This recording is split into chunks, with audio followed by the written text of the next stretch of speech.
चैत्र मास के कृष्ण पक्ष की एकादशी को पाप मोचिनी एकादशी कहते हैं। इस एकादशी का व्रत जो रखता है उसके सभी पाप दूर हो जाते हैं। चलिए इसकी पावन पवित्र व्रत कथा सुनते हैं। अर्जुन ने भगवान श्री कृष्ण से कहा, हे मधुसूदन, आपने फाल्गुन मास के शुक्ल पक्ष की एकादशी अर्थात आमलकी एकादशी के बारे में विस्तार पूर्वक बतलाया। चैत्र माह के कृष्ण पक्ष में आने वाली एकादशी का क्या नाम है तथा उसकी विधि क्या है, कृपा करके आप मेरी बढ़ती हुई जिज्ञासा को शांत करें। भगवान श्री कृष्ण ने कहा, हे अर्जुन, चैत्र मास के कृष्ण पक्ष की एकादशी को पाप मोचिनी एकादशी के नाम से जाना जाता है। एक बार की बात है, पृथ्वीपति राजा मानदाता ने लोमस ऋषि से यही प्रश्न किया था जो तुमने मुझसे किया है। अतः जो कुछ भी ऋषि लोमस ने राजा मानदाता को बतलाया वही मैं तुमसे कह रहा हूँ। राजा मानदाता ने धर्म के रहस्यों के ज्ञाता महर्षि लोमस से पूछा, हे ऋषि श्रेष्ठ, मनुष्य के पापों का मोचन किस प्रकार संभव है? कृपा कर कोई ऐसा सरल उपाय बताएं जिससे सभी को सहज ही पापों से छुटकारा मिल जाए। महर्षि लोमस ने कहा, हे नृपपति, चैत्र मास के कृष्ण पक्ष की एकादशी का नाम पाप मोचिनी एकादशी है। उसके व्रत के प्रभाव से मनुष्यों के अनेक पाप नष्ट हो जाते हैं। मैं तुम्हें इस व्रत की कथा सुनाता हूँ, ध्यान पूर्वक सुनो। प्राचीन समय में चित्र रथ नामक एक वन था। उसमें अप्सराएं किन्नरों के साथ विहार किया करती थी। वहाँ सदैव वसंत का मौसम रहता था, अर्थात उस जगह सदा नाना प्रकार के पुष्प खिले रहते थे। कभी गंधर्व कन्याएं विहार किया करती थी, कभी देवेंद्र अन्य देवताओं के साथ क्रीड़ा किया करते थे। उसी वन में मेधावी नाम के एक ऋषि भी तपस्या में लीन रहते थे। वे शिव भक्त थे। एक दिन मंजू गोसा नामक एक अप्सरा ने उनको मोहित कर उनकी निकटता का लाभ उठाने की चेष्टा की। इसलिए वह कुछ दूरी पर बैठकर वीणा बजाकर मधुर स्वर में गाने लगी। उसी समय शिव भक्त महर्षि मेधावी को कामदेव भी जीतने का प्रयास करने लगे। कामदेव ने उस सुंदर अप्सरा के भ्रू का धनुष बनाया, कटाक्ष को उसकी प्रत्यंचा बनाई और उसके नेत्रों को मंजू गोसा अप्सरा का सेनापति बनाया।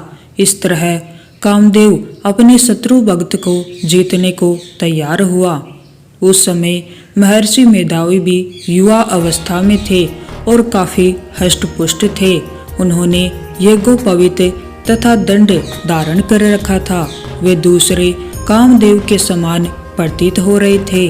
उस मुनि को देखकर कामदेव के वश में हुई मंजू गोसा ने धीरे धीरे मधुर वाणी से वीणा पर गायन शुरू किया तो महर्षि मेधावी भी मंजू गोसा के मधुर गाने पर तथा उसके सौंदर्य पर मोहित हो गए। महर्षि मेधावी उसके सौंदर्य पर मोहित होकर शिव रहस्य को भूल गए और काम के वशीभूत होकर उसके साथ रमण करने लगे। काम के वशीभूत होने के कारण मुनि को उस समय दिन रात का कुछ भी ज्ञान न रहा और काफी समय तक वे रमण करते रहे। उसके बाद मंजू गोसा उस मुनि से बोली, हे ऋषिवर, अब मुझे बहुत समय हो गया है, अंतः स्वर्ग जाने की आज्ञा दीजिए। अप्सरा की बात सुनकर ऋषि ने कहा, हे मोहिनी, संध्या को तो आई हो, प्रातः काल होने पर चली जाना। ऋषि के ऐसे वचनों को सुनकर अप्सरा उनके साथ रमण करने लगी। इसी प्रकार दोनों ने साथ साथ बहुत समय बिताया। फिर मंजू गोसा ने एक दिन ऋषि से कहा, हे विप्र, अब आप मुझे स्वर्ग जाने की आज्ञा दीजिए। मुनि ने इस बार भी वही कहा, हे रूपसी, अभी ज्यादा समय व्यतीत नहीं हुआ है, कुछ समय और ठहरो। मुनि की बात सुन अप्सरा ने कहा, हे ऋषिवर, आपकी रात तो बहुत लंबी है। आप स्वयं ही सोचिए कि मुझे आपके पास आए कितना समय हो गया। अब और ज्यादा समय तक ठहरना क्या उचित है? अप्सरा की बात सुन मुनि को समय का बोध हुआ और वह गंभीरता पूर्वक विचार करने लगे। जब उन्हें समय का ज्ञान हुआ कि उन्हें रमण करते हुए 57 वर्ष व्यतीत हो चुके हैं, तो उस अप्सरा को वह काल का रूप समझने लगे। इतना ज्यादा समय भोग विलास में व्यर्थ चला जाने पर उन्हें बड़ा क्रोध आया। अब वह भयंकर क्रोध में जलते हुए उस तप नाश करने वाली अप्सरा की तरफ बरकुटी तान कर देखने लगे। क्रोध से उनके अधर कांपने लगे और इंद्रियां बेकाबू होने लगी। क्रोध से थरथराते स्वर में मुनि ने उस अप्सरा से कहा, मेरे तप को नष्ट करने वाली दुष्टा, तू महापापिनी और बहुत ही दुराचारिणी है। तुझ पर धिक्कार है। अब तू मेरे श्राप से पिशाचिनी बन जा। मुनि के क्रोध युक्त श्राप से वह अप्सरा पिशाचिनी बन गई। यह देख वह व्यथित होकर बोली, हे ऋषिवर, अब मुझ पर क्रोध त्याग कर प्रसन्न होइए और कृपा करके बताइए कि इस श्राप का निवारण किस प्रकार होगा। विद्वानों ने कहा है, साधुओं की संगत अच्छा फल देने वाली होती है और आपके साथ तो मेरे बहुत वर्ष व्यतीत हुए हैं। अतः अब आप मुझ पर प्रसन्न हो जाइए, अन्यथा लोग कहेंगे कि एक पुण्य आत्मा के साथ रहने पर मंजू गोसा को पिशाचिनी बनना पड़ा। मंजू गोसा की बात सुनकर मुनि को अपने क्रोध पर अत्यंत ग्लानि हुई, साथ ही अपनी अपकीर्ति का भय भी हुआ। अंतः पिशाचिनी बनी मंजू गोसा से मुनि ने कहा, तूने मेरा बड़ा बुरा किया है, किंतु फिर भी मैं तुझे इस श्राप से मुक्ति का उपाय बतलाता हूँ। चैत्र मास के कृष्ण पक्ष की जो एकादशी है उसका नाम पाप मोचिनी है। उस एकादशी का उपवास करने से तेरी पिशाचिनी की देह से मुक्ति हो जाएगी। ऐसा कहकर मुनि ने उसको व्रत का सब विधान समझा दिया। फिर अपने पापों का प्रायश्चित करने के लिए वे अपने पिता च्यवन ऋषि के पास गए। च्यवन ऋषि ने अपने पुत्र मेधावी को देखकर कहा, हे पुत्र, ऐसा क्या किया है तूने कि तेरे सभी तप नष्ट हो गए हैं, जिससे तुम्हारा समस्त तेज मलिन हो गया है। मेधावी मुनि ने लज्जा से अपना सिर झुकाकर कहा, पिताश्री, मैंने एक अप्सरा से रमण करके बहुत बड़ा पाप किया है। इसी पाप के कारण संभवतः मेरा तेज और मेरे तप नष्ट हो गए हैं। कृपा करके आप इस पाप से छूटने का उपाय बतलाइए। ऋषि ने कहा, हे पुत्र, तुम चैत्र माह के कृष्ण पक्ष की पाप मोचनी एकादशी का विधि तथा भक्ति पूर्वक उपवास करो, इससे तुम्हारे सभी पाप नष्ट हो जाएंगे। अपने पिता च्यवन ऋषि के वचनों को सुनकर मेधावी मुनि ने पाप मोचनी एकादशी का व्रत विधि पूर्वक किया। उसके प्रभाव से उनके सभी पाप नष्ट हो गए। मंजू गोसा अप्सरा भी पाप मोचनी एकादशी का उपवास करने से पिशाचिनी की देह से छूट गई और पुनः अपना सुंदर रूप धारण कर स्वर्ग लोक चली गई। लोमस मुनि ने कहा, हे राजन, इस पाप मोचनी एकादशी के प्रभाव से समस्त पाप नष्ट हो जाते हैं।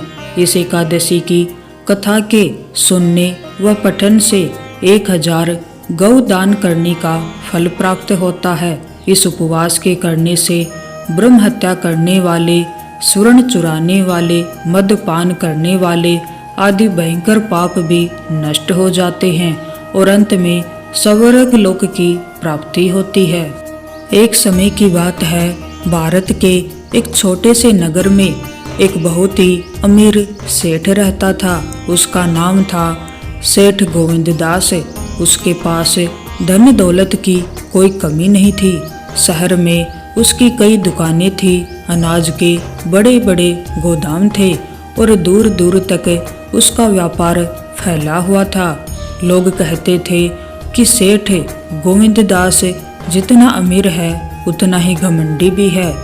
अक्सर वह कहा करता था, मेरे पास इतना धन है कि मैं जो चाहूँ खरीद सकता हूँ। दुनिया में ऐसा क्या है जो पैसे से नहीं खरीदा जा सकता। हालांकि वह मंदिर भी जाता था, दान भी देता था, लेकिन उसके मन में कहीं न कहीं यह अहंकार था कि उसकी सफलता केवल उसकी बुद्धि और मेहनत की वजह से है। भगवान का इसमें कोई हाथ नहीं है। उसी नगर में एक बहुत गरीब आदमी भी रहता था जिसका नाम था रामू। रामू दिन भर मजदूरी करता था और शाम को मंदिर जाकर भगवान की पूजा करता था। रामू बहुत गरीब था। कई बार उसके घर में खाना तक नहीं होता, फिर भी उसके चेहरे पर हमेशा मुस्कान रहती। वह कहता, भगवान जो करते हैं अच्छा ही करते हैं, वह मेरे साथ हैं तो मुझे किसी चीज़ की चिंता नहीं। हर सुबह वह मंदिर में जाकर भगवान से कहता, हे प्रभु, आज का दिन अच्छा करना, मेरे परिवार को भूखा मत सुलाना। एक दिन सेठ गोविंददास मंदिर गया। वहां उसने रामू को भगवान के सामने हाथ जोड़कर खड़े देखा। रामू बड़ी श्रद्धा से कह रहा था, हे भगवान, मेरे पास कुछ नहीं है, लेकिन मुझे आप पर पूरा विश्वास है। आप ही मेरे सहारे हैं। सेठ यह सुनकर हंस पड़ा। उसने रामू से कहा, अरे मूर्ख, भगवान तुझे क्या देंगे? अगर कुछ चाहिए तो मेहनत कर, पैसा कमा। भगवान किसी को कुछ नहीं देते। रामू ने शांत स्वर में कहा, सेठ जी, मेहनत तो मैं करता हूँ, लेकिन देने वाला तो भगवान ही है। सेठ को यह बात बिल्कुल पसंद नहीं आई। उसने सोचा कि रामू की आस्था को झूठा साबित करना चाहिए। अगले दिन सेठ ने एक योजना बनाई। उसने एक थैली में 100 सोने के सिक्के रखे और मंदिर के रास्ते में एक पेड़ के नीचे छिपकर बैठ गया। उसे पता था कि रामू रोज सुबह इसी रास्ते से मंदिर जाता है। सेठ मन ही मन सोच रहा था, आज मैं देखता हूँ कि भगवान इसे कैसे देते हैं। मैं यह थैली यहाँ रखता हूँ, अगर इसे मिल गई तो मैं भी कहूँगा कि यह तो मेरी वजह से मिला है। उसी समय भगवान विष्णु और देवी लक्ष्मी धरती पर लोगों की परीक्षा लेने के लिए घूम रहे थे। भगवान विष्णु ने सेठ की योजना देख ली। उन्होंने मुस्कुराते हुए कहा, लक्ष्मी, देखो इस सेठ का अहंकार, इसे लगता है कि सब कुछ वही करता है। लक्ष्मी जी बोली, प्रभु, क्या हम इसकी परीक्षा लें? भगवान बोले, हाँ, आज इसे सच्चाई का पता लग जाएगा। सुबह हुई। रामू मंदिर जाने के लिए निकला। रास्ते में चलते हुए वह भगवान का नाम ले रहा था, हे प्रभु, आज भी आपकी कृपा बनी रहे। जैसे ही वह उस पेड़ के पास पहुंचा जहां थैली रखी थी, तभी उसके मन में एक विचार आया। उसने सोचा, मैं रोज इसी रास्ते से जाता हूँ, आज आंखें बंद करके चलकर देखता हूँ कि मैं कितनी दूर तक जा सकता हूँ। यह सोचकर उसने अपनी आंखें बंद कर ली और चलने लगा। वह थैली के बिल्कुल पास से होकर गुजर गया, लेकिन उसे दिखाई ही नहीं दी। पेड़ के पीछे छिपा सेठ यह देखकर हंस पड़ा। देखा, भगवान इसे कुछ नहीं दे सकते। थोड़ी देर बाद वहां से एक अंधा भिखारी गुजर रहा था। वह धीरे धीरे लाठी के सहारे चल रहा था। अचानक उसका पैर थैली से टकराया। उसने हाथ लगाकर देखा तो उसमें सोने के सिक्के थे। भिखारी खुशी से चिल्लाया, हे भगवान, आज आपने मेरी सुन ली। वह भगवान को धन्यवाद देते हुए आगे बढ़ गया। यह सब देखकर सेठ बहुत हैरान रह गया। उसने सोचा, यह कैसे हो गया? यह धन तो मैंने रामू के लिए रखा था, लेकिन इसे तो एक भिखारी ले गया। उसी समय भगवान विष्णु और लक्ष्मी जी साधु के वेश में वहां आए। उन्होंने सेठ से पूछा, सेठ जी आप इतने परेशान क्यों हैं? सेठ ने सारी बातें बता दी। साधु के रूप में भगवान बोले, सेठ जी आप यह क्यों मानते हैं कि सब कुछ आप करते हैं? सेठ बोला, क्योंकि यह धन मैंने रखा था। साधु मुस्कुराए और बोले, लेकिन क्या आपने रामू को आंखें बंद करके चलने के लिए कहा था? सेठ चुप हो गया। साधु ने फिर कहा, और क्या आपने उस भिखारी को यहाँ आने के लिए बुलाया था? सेठ के पास कोई जवाब नहीं था। तब साधु बोले, सच्चाई यह है कि मनुष्य केवल प्रयास करता है, फल देने वाला भगवान ही होता है। साधु की बातें सुनकर सेठ का अहंकार टूट गया। उसे समझ आ गया कि धन और सफलता का असली मालिक भगवान ही है। उसकी आंखों में आंसू आ गए। वह बोला, महाराज आज मुझे अपनी गलती समझ में आ गई। मैं बहुत घमंडी बन गया था। साधु मुस्कुराए और बोले, गलती मान लेना ही सबसे बड़ा सुधार है। उस दिन के बाद सेठ गोविंद दास पूरी तरह बदल गया। अब वह मंदिर में जाकर भगवान का धन्यवाद करता। उसने गरीबों की मदद शुरू कर दी। वह रामू से भी मिला और उससे कहा, भाई तुम्हारी आस्था सच में बहुत बड़ी है। मैंने तुम्हें गलत समझा था। रामू ने कहा, सेठ जी भगवान सबको सही रास्ता दिखा देते हैं। इस कहानी से हमें सीख मिलती है कि अहंकार इंसान को अंधा बना देता है। भगवान पर सच्चा विश्वास रखने वाला कभी निराश नहीं होता। मनुष्य केवल कर्म करता है, लेकिन फल भगवान देते हैं। धन और सफलता पर घमंड नहीं करना चाहिए। राधे राधे।